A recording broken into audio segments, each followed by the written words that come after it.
Mike Brown. As Ferguson, Missouri continues to grapple with the shooting death of Michael Brown by a police officer, another family and community is mourning a similar loss of yet another unarmed young black man. We've had our own Michael Brown, Ezell Ford, gunned down right here. My son was a good kid. Neighbors say 25-year-old Ezell Ford was well known in the South Los Angeles community. Everybody in the neighborhood took care of Ezell Ford.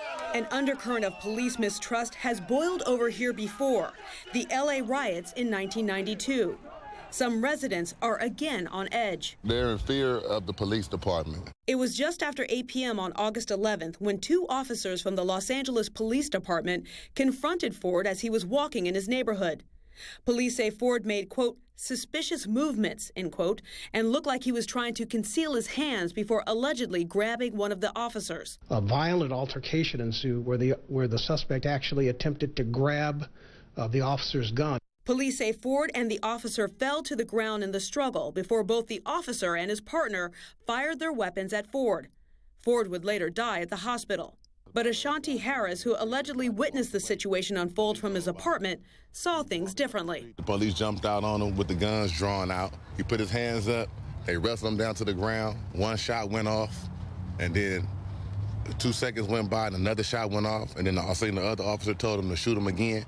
Another officer, and he shot him again in the back while he was on the ground. He couldn't fight back. Two big cops are on top of him. They let Ezell die.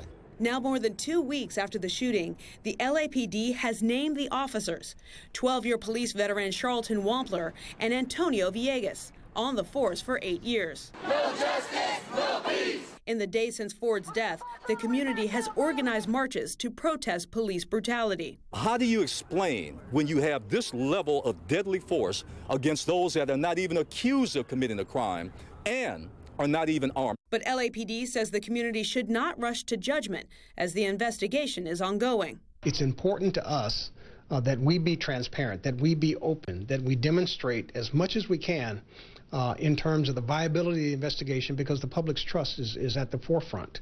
Justice. Yes. Justice for Ezell. We just want some kind of justice. Some kind of justice and answers. All we want to know is why you do it. Several people in the neighborhood say Ford had a mental disability, but the lawyer for the family refuses to clarify if this is true. That lawyer, who also represented Rodney King, says he plans to file a federal wrongful death lawsuit against the LAPD on behalf of the Fords. Stephanie Elam, CNN, Los Angeles.